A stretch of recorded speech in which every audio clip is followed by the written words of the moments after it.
I think that anyone who liked the first, who likes the first film is going to love this. This truly is an entire plot line that is not included in the first cut. I spoke at your funeral. When I first constructed the script, we wanted to give the Frank Castle character an epic quality. And we wanted to establish Castle as a morally ambiguous figure. And the event in Kuwait was designed to offer the audience this seminal event in Castle's life that he never really recovers from. Abort, Major, abort. Fall back! Fall back! You can't land choppers here. They got RPGs and anti-aircraft. That was good.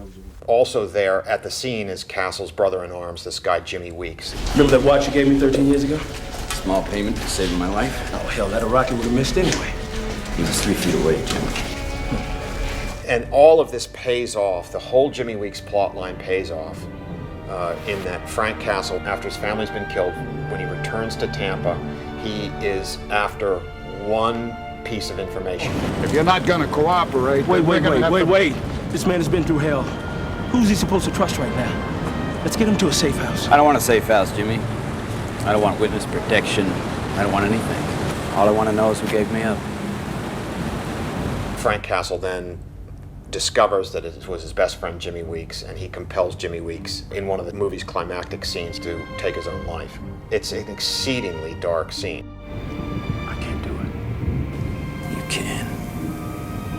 You will. It was part of the material that I really liked of what we shot, and it couldn't be included in the first cut. We had to in a very sort of fine scalpel way, excise this whole plot area and leave the movie basically intact, because the whole Kuwait sequence, they couldn't finance it. I had very carefully storyboarded that whole Kuwait sequence, and everybody really liked the board so much that we, as a collective, I think we just went back to the boards, and somebody posed the idea, hey, we've got these excellent storyboards, why don't we do kind of an animatic, but make it really stylized with the art of the comic book, or preferably with the art of Tim Bradstreet, who does the covers for The Punisher. My first reaction when I got the call was cool. I was completely excited about it, because here we're being asked to work with Jonathan Hensleigh, and our responsibility is making something that's going to end up matching this film. I mean, it's not something that you're going to go back to and look at in extra scenes. It's actually the first thing you see when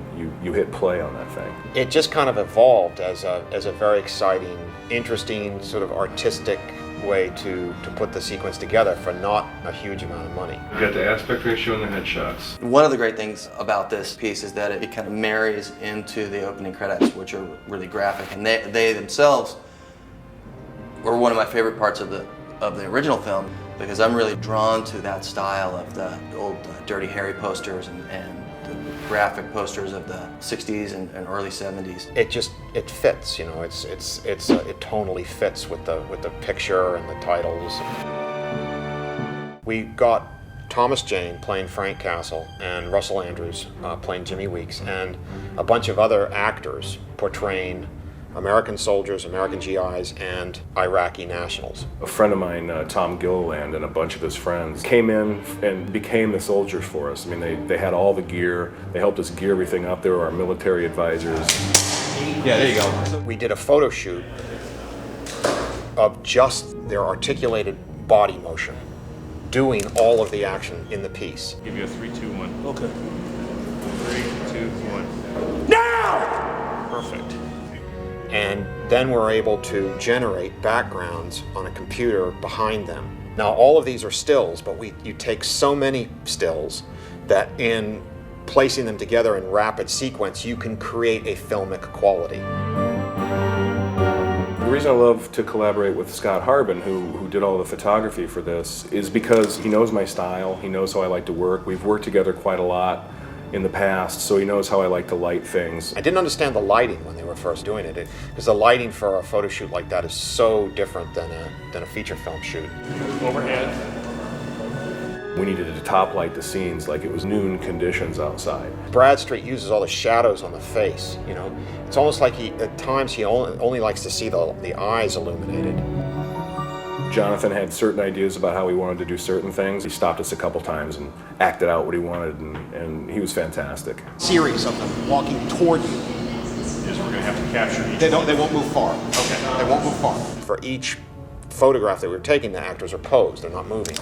And it just the way he asked them to pose was unusual. Yeah, I just saw him do a lot of things I didn't expect, and I was really impressed with his technique. He just has a great eye. It was really just a really great jam between the photographer, the producer, myself, the animator. 3, 2, 1.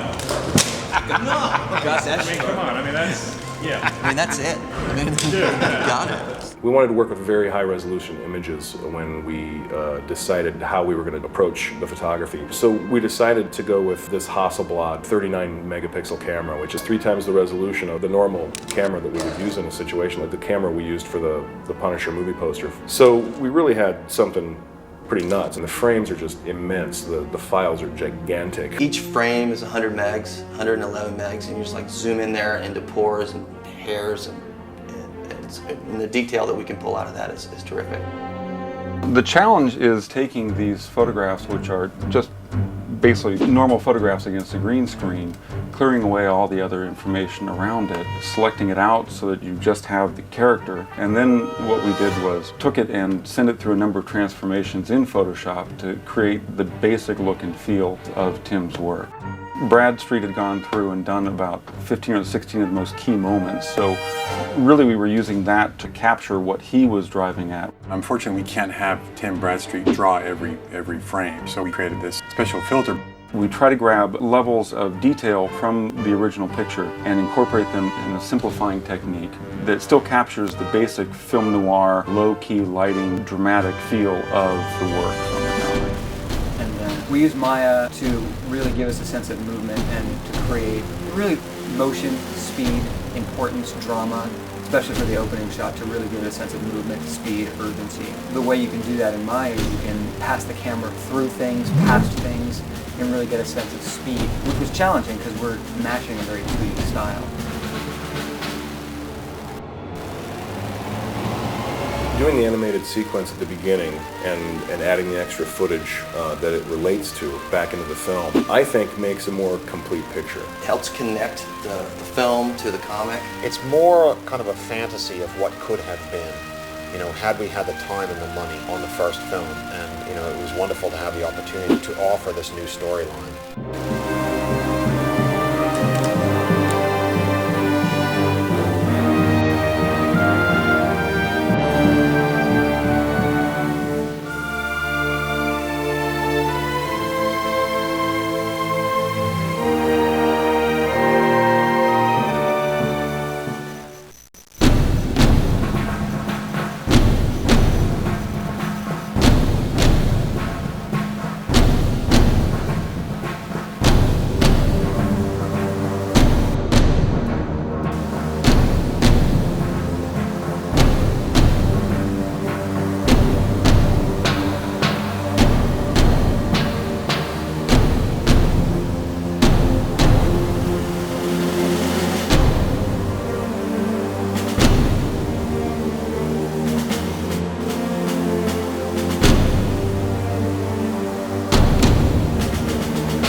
This was not a normal production.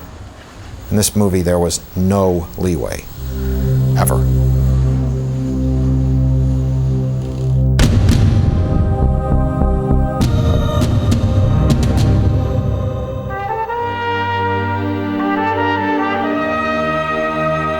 The first time I read a Punisher comic was when Marvel sent over the Garth Ennis Welcome Back Frank series, and I read it in just a couple hours, and then I called Marvel and committed to the project. Well, 20, maybe we can do a steady thing in there. The first thing I knew about anything was what the budget was. We're gonna do this $28 million movie. Oftentimes you can go back to the studio and say, look, we've evaluated what this is gonna cost. So the first number you had in mind, unfortunately, is a great number, but it's not real. We didn't have that luxury on this.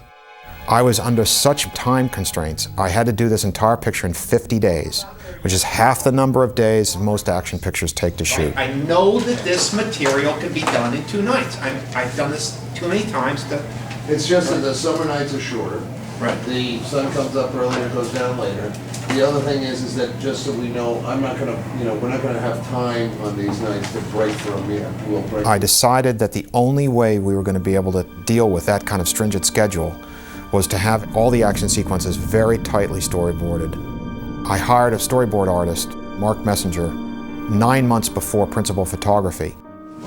Let's try to get some specificity here and precision right from the get-go. It's traditional on every movie to have a production meeting at the end of the pre-production time. So we came up with a plan that every week, all of the heads of each department would go through portions of the schedule and talk about in depth and at length all of the questions that they had. When we do hit Castle, that punch comes in, does he fall back? We do an outward shotgun blast and the guy's back. How big would this combined Tampa PD and FBI task force be? It had a huge effect on how things went. Never done it before, and I certainly will do it again if directors that I work with are willing. This will all give us food for thought. We will attack Kuwait. In the original script, there was a big battle scene in Kuwait, and we had everything in place, and we just couldn't afford it. The sequence was specifically designed to show why Frank Castle is the man he is as the movie opens. The powers that be decided that it was unnecessary to the telling of the story, and they asked me to cut it. And I said, you have to understand, the entire script was based on this early event in his military career. Jonathan had to go through this heart-wrenching decision about whether he would lose Kuwait. He took Kuwait out of the movie. Okay, on the day then, if we're talking about first shot, we need to have our crane and everything ready to roll over here. When we say action, that thing has got a Thomas chain on it, has got to come down perfect. The great thing about Tampa is that it is a city that we haven't seen on screen before. It's virgin territory. It has a great waterfront, and it allows, certainly for the production, to use the beaches there as Puerto Rico. This is an isolated area of the Puerto Rican coastline. Tampa was the most shootable city. There's no residential apartments in the downtown. No one lives there. So when people come out of their office buildings, they go home to the suburbs, leaving the vertical downtown deserted. So you can come in there on the weekends or at night and have film crews running rampant up and down the cities with no crowd control problems or anything. Trying to do that in Manhattan quadruples or quintuples the cost of production. They flat out gave us a lot of stuff. They helped us with offices and studio space, and that was a huge difference and a huge help in terms of dollars. So you go 1, 2, 3, 4, 5. 1, 2, 3, 4, 5. Yeah, this is it. This is my weapon. It's Punisher, Butterfly Knife. Butterfly Knife. I'm gonna change my name to Butterfly. Here we were looking around, and there were sort of the usual suspects, just big guys. And we were interested in a guy that on one hand, yes, could carry the physique of the Punisher, but was more important to understand the motivation. Bang! No. This way. Yes! And let it go. And I'll let it go too. Oh, yeah. Thomas Jane embraced Frank Castle in a way that astonished all of us. We started shooting in August. He started training in February with Navy SEALs. He took his body, he took his own athleticism and sculpted the Punisher from the comic book. It was a professional athlete schedule every single day for the next 3 months. It didn't come without its challenges. There was probably 5, 6, 7% body fat to come down. Sometimes he would spend 8, 9 hours a day working out between martial arts and training, and he would come in the next day or the day after ready to go again. To get the chance to bring a guy like this onto the big screen is it's just overwhelming, frightening, because you just want to get him right. We have to stay true to the comic. Because that's what inspired us to make the movie in the first place, you know? They say we have this incredible character, so why fuck with it? Is video back up? So guys, let's have about 10 backgrounds standing by for this,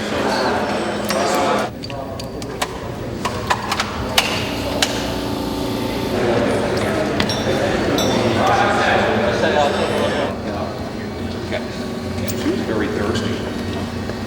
Thanks, Bob. Speed. Quietly, and action. I really like the tradition, of action filmmaking that kind of went through. It was Sergio Leone, then adopted by Clint Eastwood, and then kind of melded into Don Siegel, and then kind of came out the other side. That whole tradition that those three guys laid down, I'm an enormous admirer of. When you deliver that first line, then you stop, you were batting your eyes. I like that steady stare. I like the tone, I like the simplicity, I like the honesty of them. Those are the pictures that I watched when I was a kid. I like to get close, and then I like to get wide. This is a classic Leone style. I mean, he goes from wide establishing shots that set up the geography, and then he gets really tight. Cut! Excellent. We have seen a jillion gunfights before, and usually it's ultra slow motion, it's incredibly frantic camera movements. Jonathan wanted to slow everything way down. What I'm asking is, do they pierce frame and then we start the move? I have a particular disdain for all the recent filmmaking techniques that come from rock music videos and commercials, privileged POVs, I call it the nostril cam and inside the coffee cup cam. Okay, right now. The skull t-shirt, which was actually a flat graphic image. It wasn't this distressed painted image. It was not received very well. They thought they murdered me. Marvel had been very committed to a flat graphic image prior to the teaser, and then after I was able to talk them into having something that had a little more evocativeness to it, and I think this has served us really, really well. This coat is truly the silhouette I went after, which is the clean shoulder, the tailored waist, and the sculpted collar. And we knew we were going to be in Tampa, so we built in lots of ventilation. Every place you look in this coat, there is mesh that allows air to go through because we didn't want Thomas to just expire. There you go. Look at that. I'm in the right area.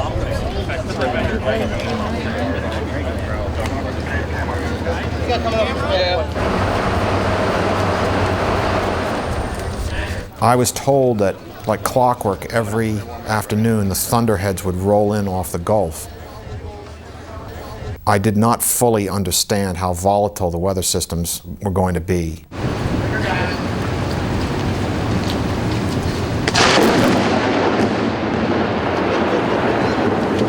Tampa is the lightning capital of the world.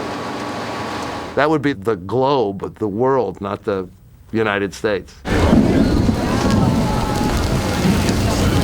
The rain came in with alarming, spectacular suddenness. When you'd be right in the middle of a setup, you'd just have gone through rehearsal, the actors are warmed up, ready to go, and all of a sudden the rain is on top of you. So we had to be light on our feet and ready for anything.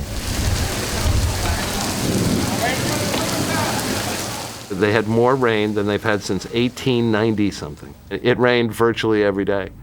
And given our short schedule to begin with, that was a real problem. I'll bring that stand again, actually. I'll inquire, I'll call.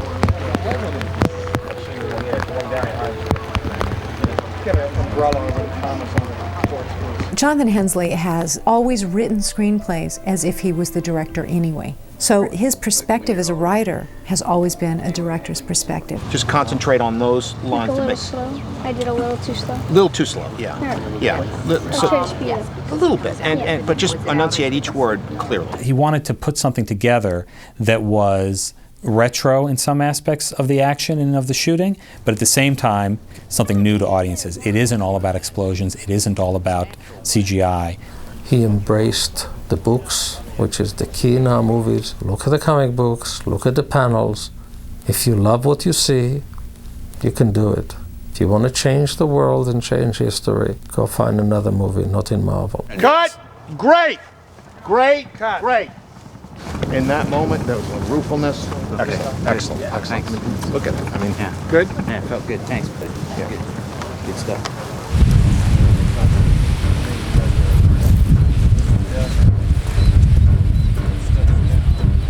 Castle Estate was kind of pebbly, rocky beach with a couple of gray bathrooms. Not really a family compound. Some of this is referred to, if you want a visual clue on it, pages 1, 2, and 3.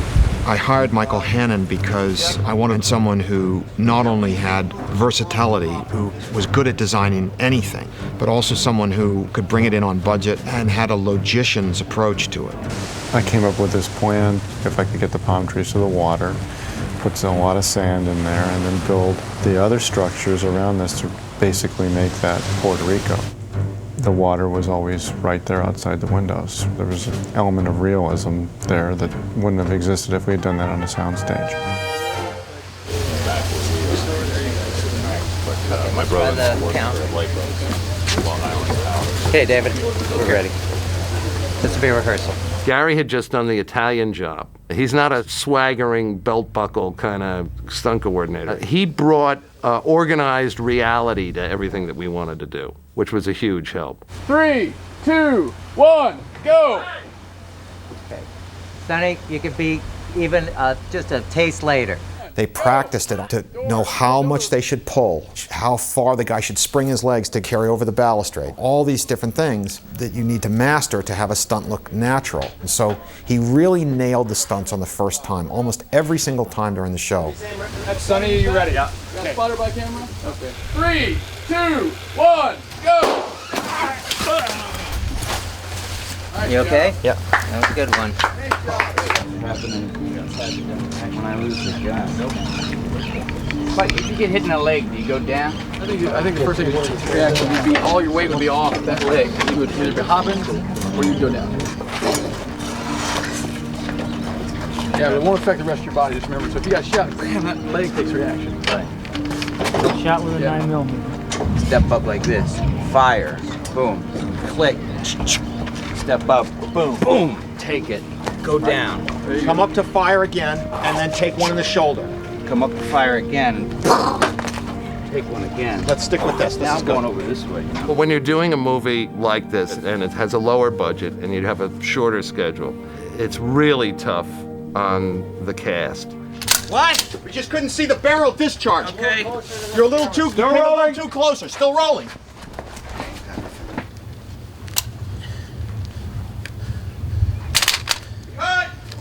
I don't think anybody was fully prepared for shooting day exteriors in the Gulf region in the middle of summer. It was 100 degrees and 98% humidity, and it was quite an aerobic production because of the amount of hustling people had to do. We went through thousands of cases of bottled water. We went over budget on ice. It was a very hot summer. How things went for the Punisher was how it was going to go for all of us. He would work 16 hours a day, and it's very, very difficult to keep that up for 50 days. So in this shot, I haven't yet discerned that there's bodies on the period. Correct. Cinema actors, their greatest tool, of course, is their face. But Thomas has an extremely rugged, experienced, masculine face. In the same way that older cinema stars, who I admire, Charles Bronson, Steve McQueen, obviously Clint Eastwood, I think that that's what brought me to him more than a lot of young actors. Kevin Harris was the head of practical effects. He's Florida-based. I needed Kevin to do the mind-blowing on a much smaller budget. Is it just as expensive to have the guy in the foreground being blown away as it is to have a guy being actually blown up on the boats? Kevin did them for about a quarter of the price. One on the pier where Frank Castle's blown into the water. I truly don't know how he did it for the money. He saved my ass.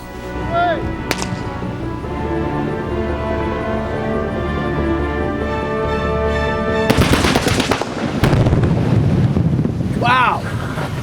That heat is pretty much going to be your intensity. The look is just going to be a little bit more fuller. Those are the size of the fireballs.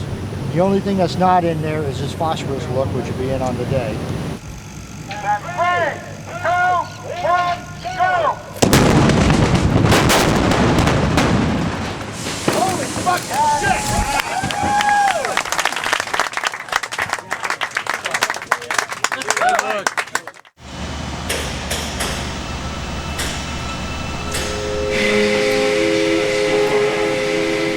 We shot in a Port Authority building, which was home to cruise lines that dump their passengers off. It was a beautiful set designed by Michael Hannon. The Rigoletto is playing on the stereo, and Dave will be adjusting the needle back on, and we'll shoot it right over here. We see Castle being strangled, okay? We see the fight ongoing, and the people in here are totally oblivious to it. That's why it's designed like that. Like all movies, especially movies that shoot on location, you do not have the luxury of the comforts of huge, sound stages and so forth. And the minute that I walked in there and saw the stage and the set, I realized that it was going to be tough because there just wasn't as much room as I was hoping for. We made it work, and that's one thing that I love about working on films, is that essentially all they are is just a series of problems that you've got to solve. Conrad doesn't want to use another shot. No, neither do I. Neither do I. As an audience, I know. Absolutely. I know one thing, that they don't pay much attention to things you don't show them. So, the key to any good filmmaking philosophy is compromise. It's just a question of how much, when, and what to compromise. Conrad, what I'm trying to do is figure out how to eliminate those extra 2 setups here at the end. To have them, pull them into a 2-shot down into it, and just get out of it with 2 overs. I started to use the term triage. It's the process by which you forsake certain lives to save one. So can we deal with what Castle is doing when he comes back from dinner? So I got a break in 3 minutes. Here we go. Those setups are going to take 4 hours, and we have 1. It was just the way in which the production necessarily went. The tenement apartment dwellers were very prominent in the Welcome Back Frank series, and I think that they had a great deal to do with my attraction. It just had this sweetness to it, so it wasn't just nihilistic.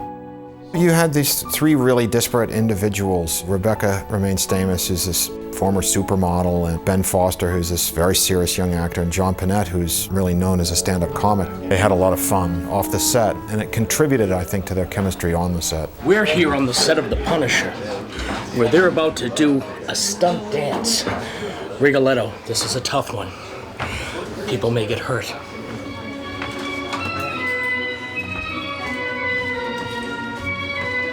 We're all having a lot of fun down here. It's a really easygoing set.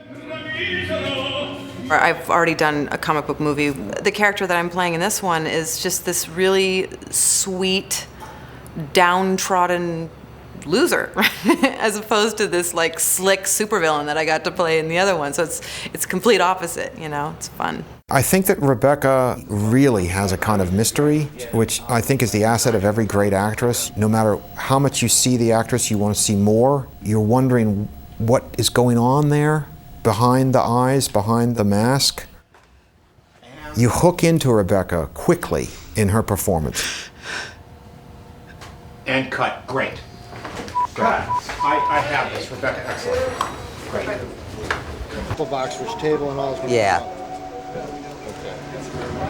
Yeah, it's just his height relationship to the bar, and he needs to be like here. So 2 apple boxes are coming in. They'll be in shortly. When you're making a picture with gritty urban realism, like The Punisher, CGI effects will not work because it will completely remove the viewer from the experience. It's going to have a 10 times more believable impact on the audience. And I'm glad we went that way. I just sent a guy out to actually blow holes in these books, and what that's going to be is our post-destruction. There's a book here that's been pretty well torn up and ate up. Back, please. Fire in the hole! Fire in the hole!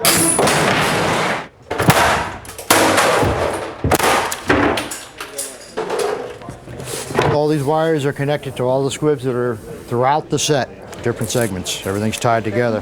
There's 1,000 hits throughout the entire set. 3, 2, 1, go!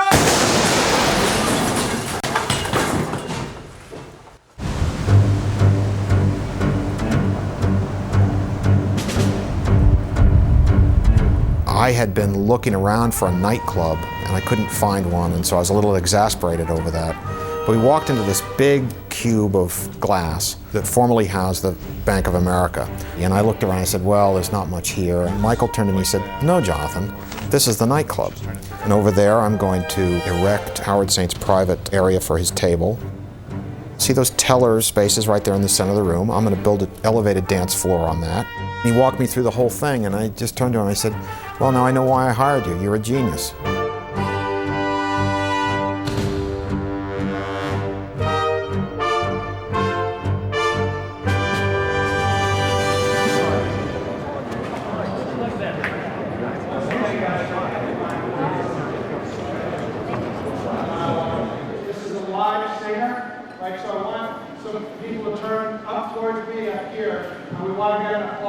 David Sardi is one of the great first ADs. You know, he's a career first AD. I feel like, you know, the fates put us together because I needed someone with his ability to anticipate and his vision and a discipline. Where is he? What is he? What is this wall? I mean, are we suggesting that this is a floor below? He was just so integral to the entire process. Look for the yellow X, please, and then we'll go right into salsa. Okay, here we go.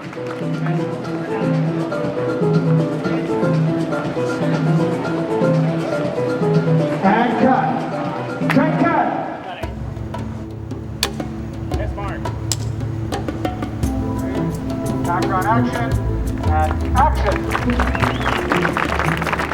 We have a tradition in the Marvel Universe. We think that our villains are not all villainous. So John had to go through a journey in this movie.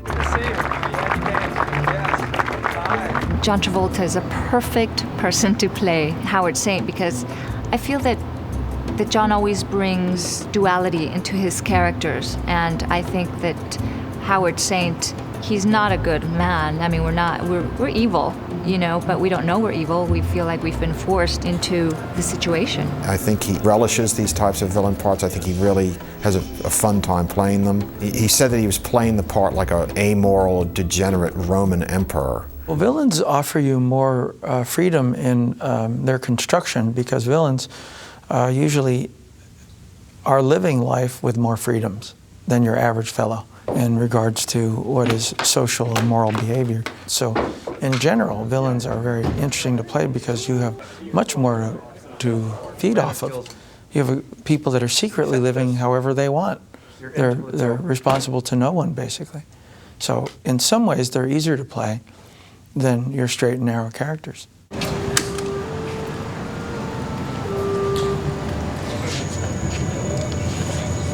This tower that has the burning torches collapses, falls forward, and lands hopefully just right in this area over here. The last thing we filmed was the great huge explosions in the parking lot. It was then that it hit me that it was about to be over. And it was a very sad moment. As difficult as it was, the realization that it was over was not a happy one. I would have liked to spend a lot more time with those people making that movie.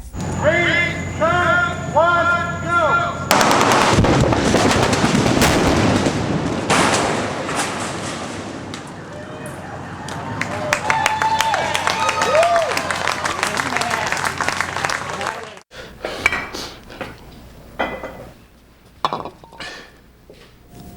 How's work?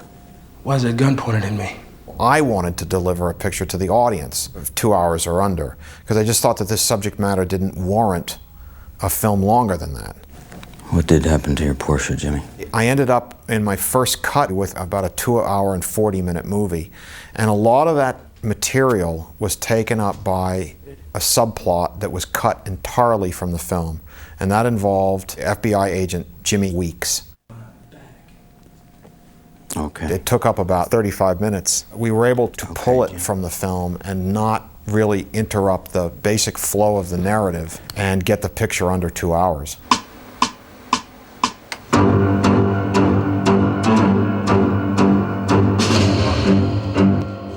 Ricordi sono? Sì. Vai ancora? Partito.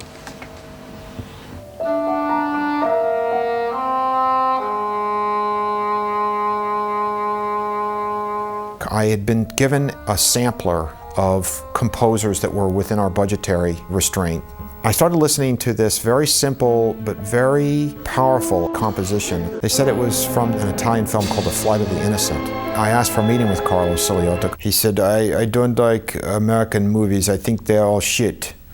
And I said, okay, well, that's fair. But I showed him The Punisher, and he said, oh, I see. Sergio Leone, Sam Peckinpah, I like this, I'll do it.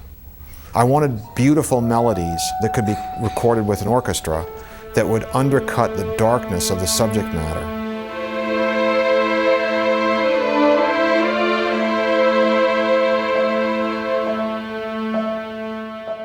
Music is an actor you don't see, so you can play different parts on it. It's the emotional part of the movie, so it's like to be inside the characters from the beginning of the movie until the end.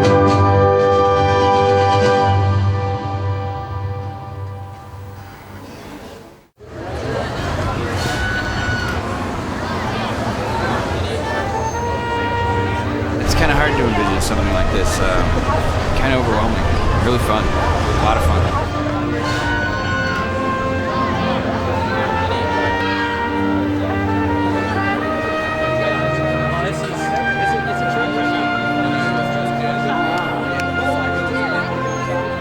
The chance to put Frank Castle on film is an incredible opportunity. You want the people that know him and love him to not be disappointed when they see him on film and go, that's not the guy I know and love. I think we made him a more interesting hero. We made him sensitive. We spent time to show how much he loved his family. I always viewed the material, the script and the finished product as sort of eccentric, different from other action pictures. But people who love the film, that's what they gravitate toward. That it's not the same kind of viewing experience as one of these big, blown-out, $100 million CGI fests. I thought that tone is one of the things that distinguishes the movie and makes it sort of off the beaten track. I'd love to work with Thomas Jane again.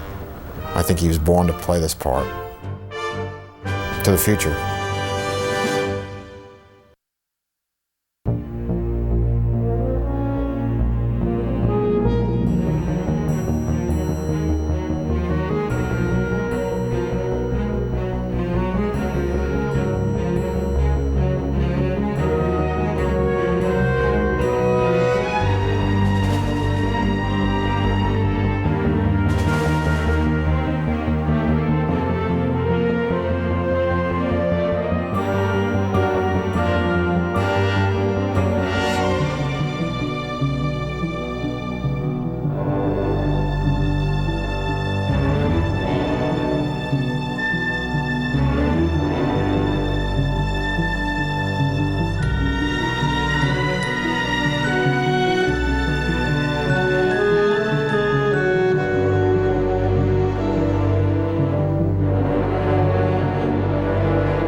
The main purpose of having a poster is to just sell the film naturally. If you're going to have a huge wide release with the stars, you'll put them front and center. Oftentimes you'll focus on a cool image, an iconic image, just to sell that as the driving point of your campaign. We wanted to really bridge the gap between the Punisher comic book and the Punisher theatrical release. What better way than to have him rendered in that gritty, dark style that Tim Bradstreet does best. I'm all about the iconic and the lighting and making this guy look like a complete badass, And of course, for people that are familiar with my work, they know that this is not a stretch for me because it's what I did on the covers for about 30 issues, Frank and a skull. Really what we want to sell is largely Tom as the Punisher and this wounded but enraged and dangerous guy. We just kept seeing all the attitude we were looking for in the Punisher in Tim's art. Eric Lieb from Lionsgate was the guy who started this whole thing because he's such a Punisher fan. We discussed initially that Tim would create a teaser poster sketched in his own photorealistic, gritty style that would be aimed primarily at the comics community and the genre community. A lot of the look of the movie emulated or was inspired by Tim's art, so it made sense that we used Tim's art to represent the movie to audiences. By me doing my version of Jane as the Punisher, we're showing the fans that we respect the material. My basic approach to art is based in photography. Once I find that best shot, then that's what the rest of the piece comes alive around it. Then I do my interpretation of that photo on like a vellum paper to really breathe life into it beyond a photograph and to really make it sing beyond a concept is, I think, really in the inking of the piece and how I translate it from there. I just try to take all these elements and tie them into one image that tells the story. So I like to show the moment before the action or after the action, but I don't really like to show the action. Tim had an assortment of weapons, M16, all the way down to practically a rocket launcher. And just set up a photo shoot with Tom Jane in full costume as the Punisher, and just got a series of dynamic poses that really drove home the core of the character. I pretty much approached it like I do any other photo shoot. We had everything, all the props for the costumes. The custom 45s with the custom muzzle brakes, and these 45s were just sexy. Mostly it's just getting, the chin, the lighting so that you get the cut across the cheek or, the eyes in pools of shadow. Kind of the things that I like to employ with my regular comic covers and just apply it to Tom Jane and this character. As a fan of posters, I see a lot that goes on, and it's an art form that is very incestuous. When something works, it tends to get repeated on a lot of different projects. So I really wanted to come from a different angle on it and do them in sepias, straight black and white, going for like a maximum pop. And then also very realistic colors for some of them, but toned down.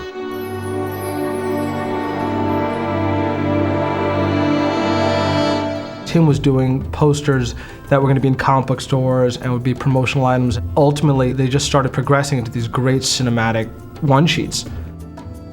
It just kept getting better. And theatrical posters, my God, yeah, sure, I'll do them, yeah. Getting a chance to work on the posters is such a dream come true. I'd helped to redefine the character in the last couple of years for this generation. And the fact that I was able to contribute to the film and see my work up in movie theaters all over the place is, I can't even tell you what a gas that is. And I hope it continues.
So you basically just do what you need to do. I thought the speed was good, maybe 2 miles an hour more. If you're going to do this exact same thing, just pick up just a little more before you let up.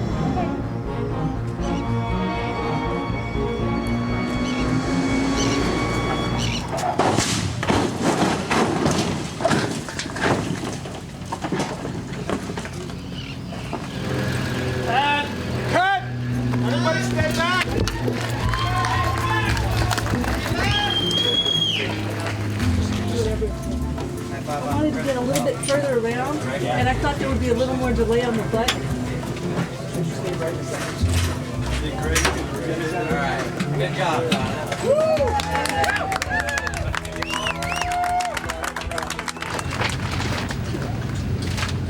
Bang! Right there. Oh my! Great. You know what? That's I mean, dead perfect. Gary, this is awesome. That was really just by chance that I ended up in this business. My grandfather actually was one of the original Keystone Cops and worked for Max Sennett back in the 1920s. But I really never had any aspirations of being in this business. I was a professional racer, and that's really where my passions lie. Actually, I started in the 70s as a stunt performer, then made the transition in the early 80s from a stunt performer to a stunt coordinator. These high angles for a lot of this action, you know? The reason why I wanted Gary Himes was because he was an extremely comprehensive, thorough guy, and a true professional, and he impressed me again and again and again with his desire for preparedness. We do have a limited budget, so it really involves being very well prepared, having everything planned out, both from a budgetary and a time standpoint. You pretty much have to have it together. We got to be very, very precise here, okay? We would meet throughout pre-production where we would discuss the boards shot by shot. Okay? Yeah, it goes right through the door, and let's have the fist caught in the door. I really felt like he was approaching the picture in a super organized way. He and his team just meticulously planned every single gag, every stunt gag. One, go! He took my anxiety away from the process. I felt like, you know, I had a real hammer in charge of that whole area of the film. It's one of the most critical parts of the film. It's an action picture. What we're doing here today is we're just doing a little test jump to test the pressures in the shocks, front and rear, and just I'm in a jump harness, which this is part of. So we're just testing the car to make sure we have everything dialed. Okay. All right, let me go get some cameras, and then we'll videotape this.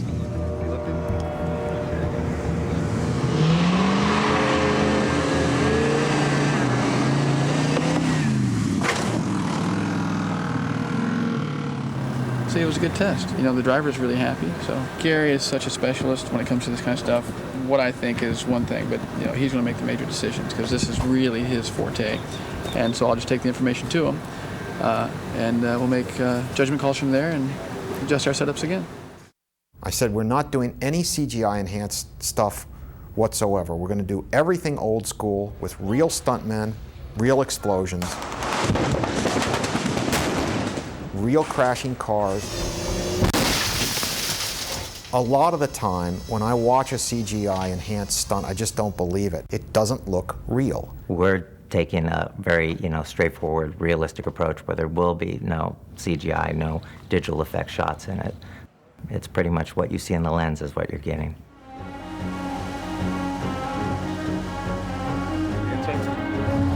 Basically, the sweet spot for the gag is, if I have my choice, I'd have them right in front of set, but it's from the back wheel of the GTO to the back wheel of this little Buick. That is the ring. So when you go up there, look at it.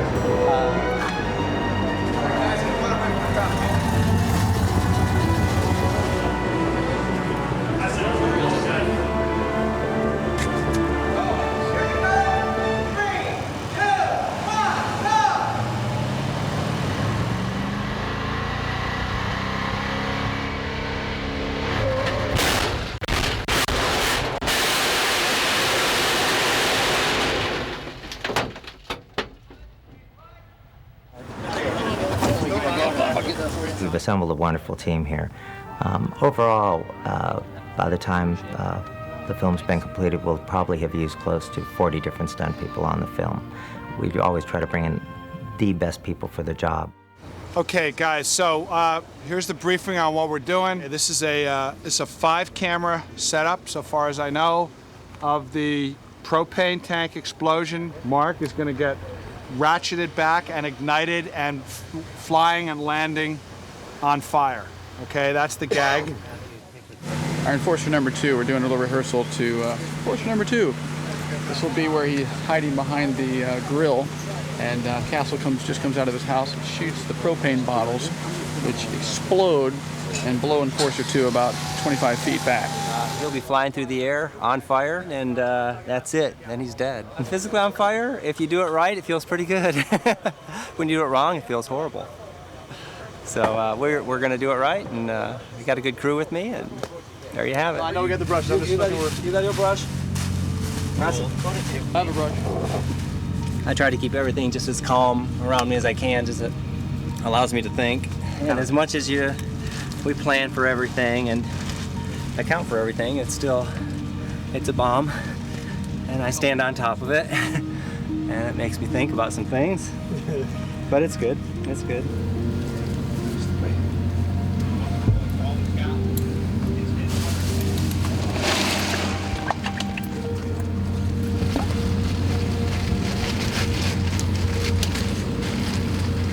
Hands first? Yep, let's go once. Oh, it doesn't matter. Right first? Let me have some Joe. You hand those hands to Sean. Sean? Yeah, let me have a right first. Just hand it to me. Left first? Sure. I got your towels. That's right, buddy. Uh-huh. Sorry, but I didn't see it. You're the whole. Sure. I don't need it. That's good. You knew that about me, but yeah, that's why.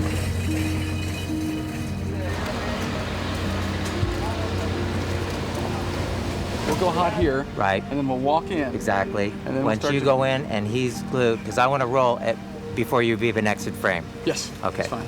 Very good. Let's go. Good, Mark? Let's put the mask on and hook me up. Okay.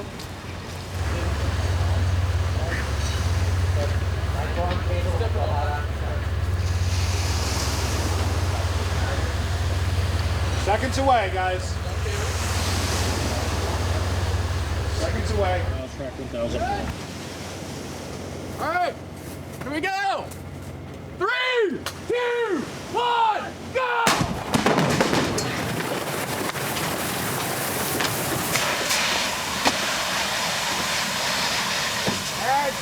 Cut! Okay, on the phone. Everybody back. We'll get the fire suppressed. I said I'll say either cut or get in there. Yeah, I know, and I was waiting to see when I saw him say, man, I came in, so maybe I didn't hear so. Flyers. What's it? Flyers. No, it should be here. What's it? How you doing, Val? Fine. Oh, great. Thank you. Hey, and that's how it's done. Another day at the office. When it comes to stunt work, you want most stunt people to be well-rounded. In other words, if you're doubling the lead of a film, you need a stunt person that pretty much can do it all. But there are those situations where, if you're going into a car chase, and especially if it requires a very high level of expertise, as it does in our case, it necessitated bringing in individual people in certain areas for these very specific requirements. Rick is on the 75, he's in there, he's protected, Not the joke. but Right, I understand. The ass end got away. Absolutely. Yeah, that works. So, as soon as, just right as PI is passing you and the car, beeline back to your car, get in close. When we do a jump or a crash like this, no two are ever alike. I've done hundreds in my career, and each one presents its own set of challenges.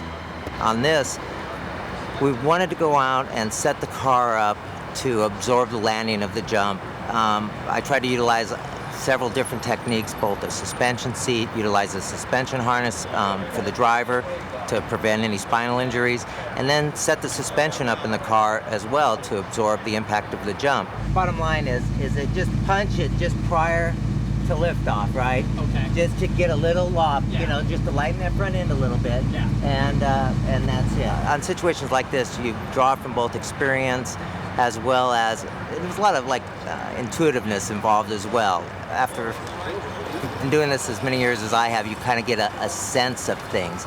We try to, take as much risk out of the stunt as possible. That's pretty much my job, is to try to look at anything that could possibly happen, prep for the worst and hope for the best. The bottom line is, if for any reason the car should go on its lid, anything happens, we'll have fire extinguishers standing by, pry bars standing by, you guys will be standing by, and in the event that happens, guys, cool heads prevail. I want it very methodical. I don't want to see a bunch of people rushing in there, okay? Everything, it's imperative once again, everything goes on 3, 2, 1, right on go. The bridge needs to start and Ki needs to come ahead to maintain the proper timing on that. Okay? Good, thanks, buddy. All right. Anything you can do, guys, let's start brooming everything back. There should be nothing on this road but the ambulance and the Great Hall.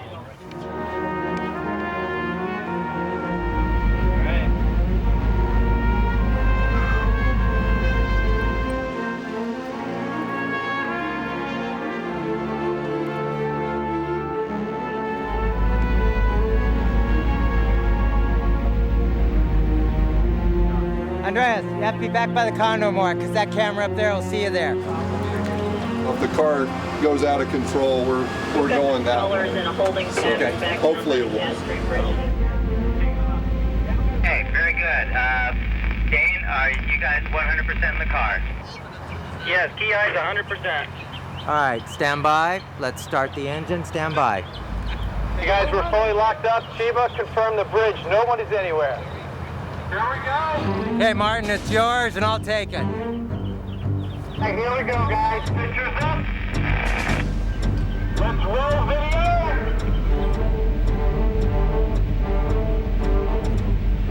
And roll camera.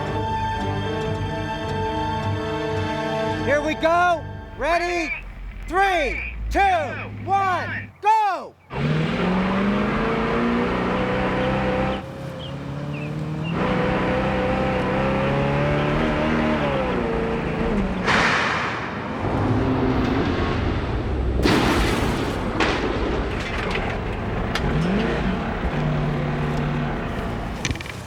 And that's a cut!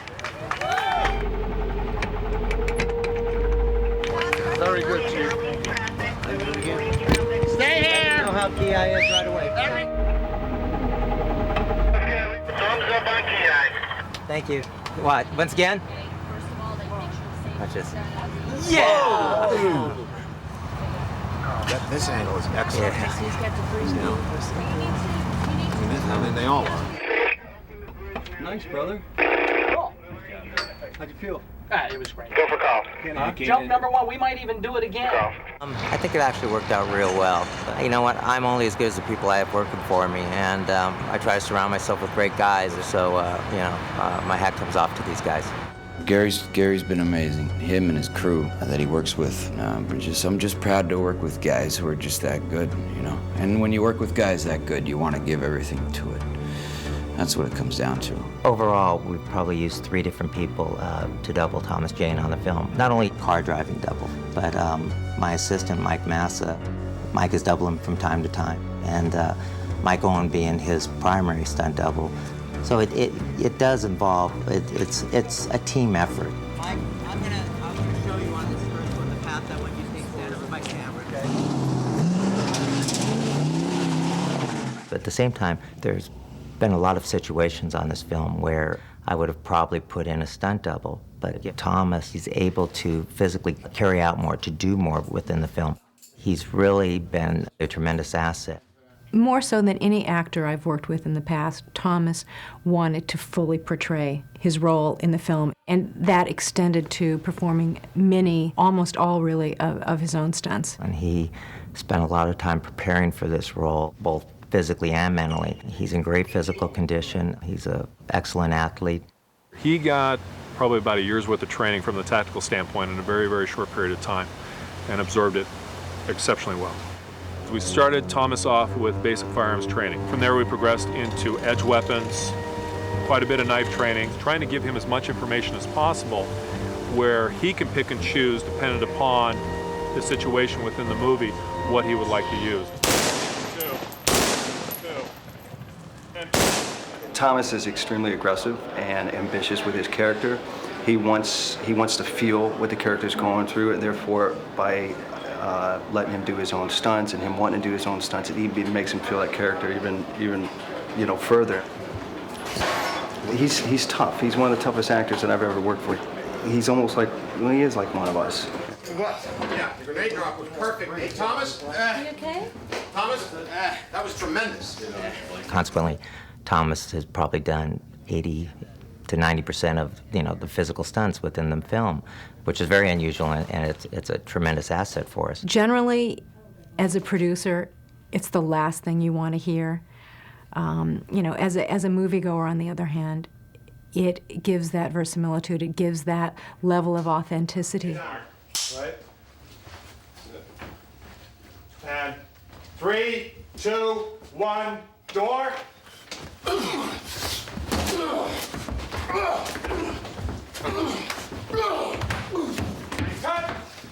We hired Kevin Nash, a professional wrestler and also a very good actor, surprisingly good actor. Hello. To play the Russian. We were inspired by the comic and the fight that goes on in the comic. It was really creative and great character. We wanted to utilize that as best as we could. Words that me and Jonathan came up with to describe the fight was a horrific clown show. A storyboard artist and I worked in Los Angeles. We boarded all of the action of the entire picture. I had a fully articulated, storyboarded Russian fight sequence. I knew what I wanted. We were then able to give the storyboards to Gary Himes, and he started having rehearsals. And he found out that there was some aspects of the interior of the tenement apartment that could be made to better use. So he started adding things to the Russian fight sequence, and it just got better and better. Charlie. Kevin's incredible. We couldn't have done a lot of the stuff that we did if Kevin wasn't Kevin, because that stuff, it's like a dance, and if your partner can't dance, it's gonna look ugly. I was playing catch up with Kevin the entire time. Kevin is an enormous man. I mean, he's 6'10" and over 300 pounds, but he was a basketball player, and thus is very light on his feet. He's very nimble.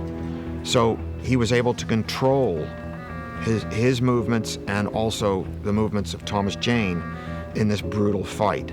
So when he had his hands around Thomas Jane's neck, for instance, they could give their movements a sense of tremendous ferocity and violence, but at the same time not hurt each other. Kevin not hurt Thomas Jane because he outweighs him by 130 pounds. That's great. I think that this was originally written to be a little bit more lighthearted of a fight scene. Thomas's intensity was so good on it, and he does everything. I mean, I thought that there'd be a stunt double doing 90% of this, and Thomas is doing the whole fight scene. So, and he brings that when an actor like that puts that kind of intensity in every scene, it brings out the best of you too. And it's been a pleasure to work with him. We kept wider than normal. We didn't rely on insert shots as much as other fight sequences. In other words, through the rehearsals with Thomas Jane and Kevin Nash, we had them do the fully articulated moves where you see both actors.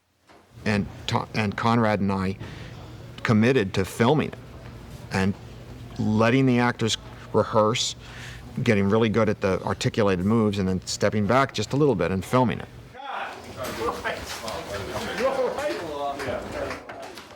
We picked up the camera in our hand and, basically chased the fight up and down all around these, apartments and tenements. The fight was really dictated by the actors because, I'll be honest with you, I've done a lot of fights in my life, but I've never done a fight in which 99 and 9/10% of the entire fight was done with the two principal actors. That just really adds tremendous credibility to the fight itself. We're very fortunate. In fact, there was one instance where we have Frank Castle being thrown through a wall by the Russian. And originally I was going to use Michael and Thomas' stunt double for it. Thomas said, think I could do that? Thought about it. I said, yeah, that'd be fine. Don't do one of these. I'll drive through and leave early with your foot way back here. So we set to do it, and in all my years, I've never seen anyone go through a wall like this. 3, 2, 1, action!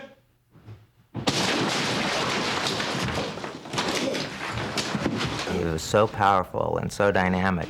I mean, you look at that piece of footage, it's so incredibly violent. I mean, I couldn't wait for them to say cut to get out there to be sure he was okay. You know, it's first time tripping through a wall. You don't know what to expect. He's coming through the wall with high velocity, and he made it to the other side of the wall like we talked about. He was supposed to go to the other side and bounce off and come back, but his angle of attack when he came through was not what we expected, and I think it's what he expected. But still, he got his arm up, he protected himself up, and it looked very violent. It was a spectacular shot. Bottom line is, if Thomas were to get hurt, it shuts the entire film down. So, you know, there is a fine line there. Part of my job is to recognize where we're pushing the boundaries, and I have great communication with Thomas. We'll discuss it, and then based on all the parameters, I'll make the decision if it, you know, Thomas should do it or if it should be the stunt person. I would say the most dangerous stunt we did in that sequence was when they fell through the stair rail, hit the wall, and then tumbled to the bottom, which consequently ends up breaking the Russian's neck. I just wanted to be sure that, you know, none of our guys broke their neck doing it. Do I have anything on my face here, right here? It's a little bit sore, irritated. I don't want to itch it though. A little calamine lotion, I'll be fine, I think. All right. Bringing the Russian through the railing, the whole idea was to get a lot of energy going for it, making sure we make it to this wall, and making sure that from point A where we started to point B where we land, that we're in the position that the director wants us in. We decided just to go ahead and pretty much shoot the rehearsal and see what happens. You can try to rehearse that stuff, but in this situation, Jeff's about a 315-pound man. Something did go wrong, and Jeff landed on Mike. Now we just injured Mike, you know, with a very large man. So they just did the walk-ups together, make sure everybody's first part of the gag were in step and in tune, and, you know, that they can make it work together. All right. Let's see what happens there. As soon as we start coming through the door, start your turn, because no matter what. Turn. Just take that reaction, just bring your hand across the pressure a little bit. All cameras? But, you know, if you have to 36. 36, 30. We're going to hit sticks and we're on 30 now. Okay. Okay, here we go. All right, set. Ready, guys? Yeah. Hold the ball. And roll sound, please. 204, take one, off-speed cameras. 204, take one, A camera. Okay, and 3, 2, 1, action! And cut! We have thumbs up, guys? Okay. Everyone all right? All right, we have a thumbs up. You drove them all the way clear across.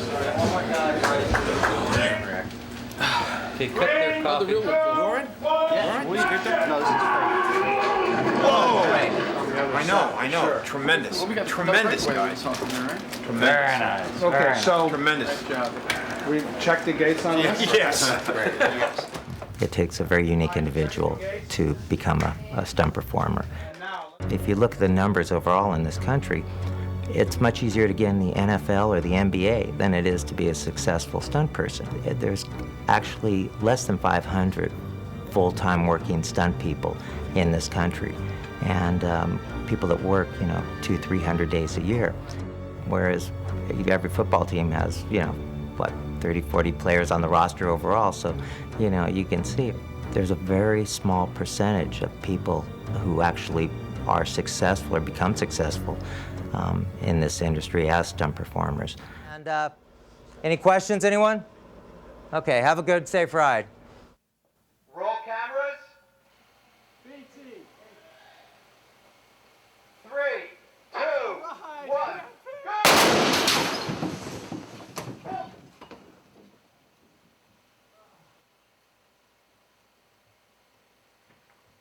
Cutting!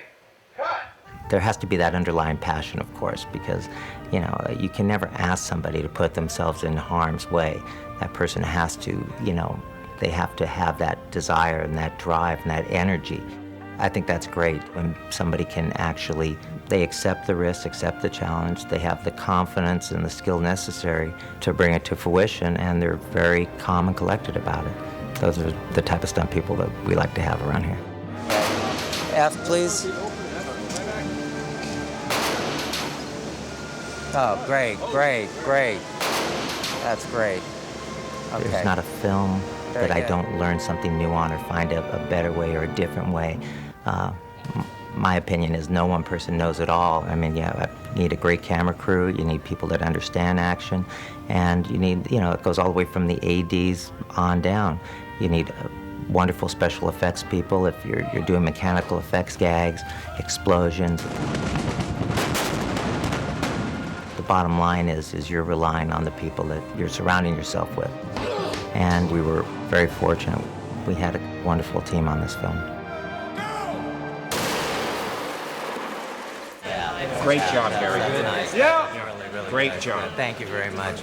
All right, now we got the tough one. Okay. Thanks.